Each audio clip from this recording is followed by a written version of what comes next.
Sveiki visi, su jumis vėl Irena. Mes praleisim dieną su manimi Poguliankoje, Kernavės sodyboje. Pas mane svečiuojasi Irma ir Virginijus, kaip ir aną kartą. Ir šiandien Irma klausė, kaip gaminti migdolų pieną su jumis ir su ja aš to ir pasidalinsiu.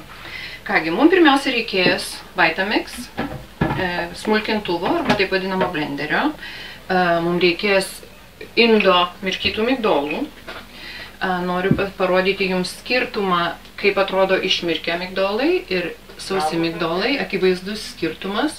Migdolus mirkom 24 valandas, perplaunant kas 4 ar 6 valandas ir po to jie yra tinkami vartojimui. Mums taip pat reikės ąsočio vandens ir kalbos nėra, mes pasiruošėm 3 stiklinaitės. Mes būtinai paragausim.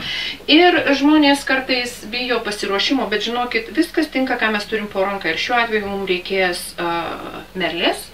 Aš ją sulenkiau 3 sluoksniais, kad kuo mažiau riešutų tirštimo prasisunktų į pieną. Na ir ką? Pradėsim. Tikrai nesudėtingas procesas. Sudėsiu visus migdolus į smulkintuvą. Dėkui, ten ant šaliuko galima padėti. Ir dabar supilsim vandens. Vandens kiekis yra įvairus, jeigu norit tirštesnio pienelio, galima pilti mažiau vandenuko. Aš maždaug 2 mirkytas migdolų saujas užpilu litrų vandens. Va. Kadangi garsiai ūžė patį malimo procesą, mes paprasčiausiai Virginijų paprašysiu, kaip sako, išimti kamerą, nes nieko matyti nematysim. Aš įjungiu paprastai pirmų greičių, pačiu žemiausių greičių, mažiausių greičių. Na va, šitaip atrodo mūsų migdolų pieno pradinis etapas, pradinė stadija. Labai putotas, kaip ir karvutės. Įmam ąsotį, uždengiam savo mirliuką ir supilam. Aha, palaikysi, ačiū. Ir supilam. Gerai, gerai, tegul bėga, tegul.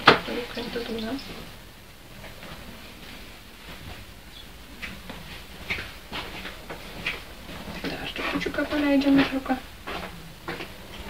Atleisk truputėlį dar. Va. Gerai.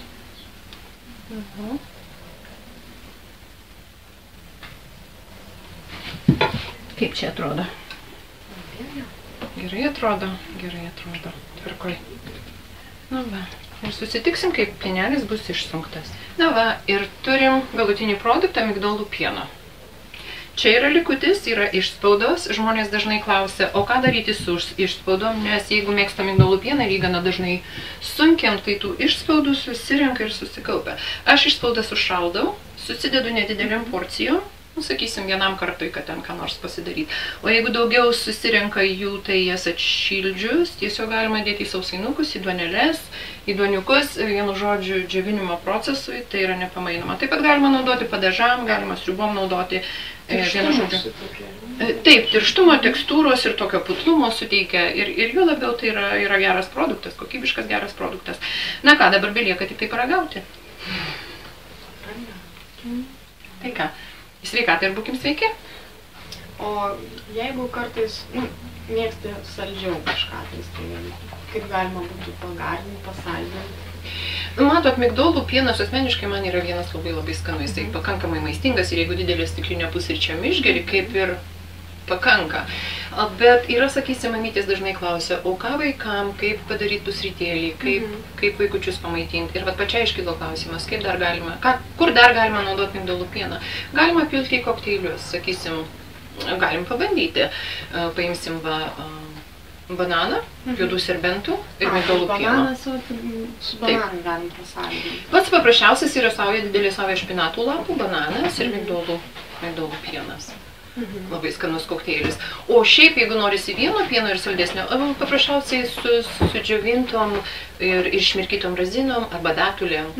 Taip, galime daryti šokoladinį kokteilį, bet vėlgi tada jau mes nekalbam apie sveiką mitybą, sveiką mitybą, bet kažkur tai reikėtų rasti balansą, kada norisi pasmaguriauti ir kada norisi sveikai valgyti.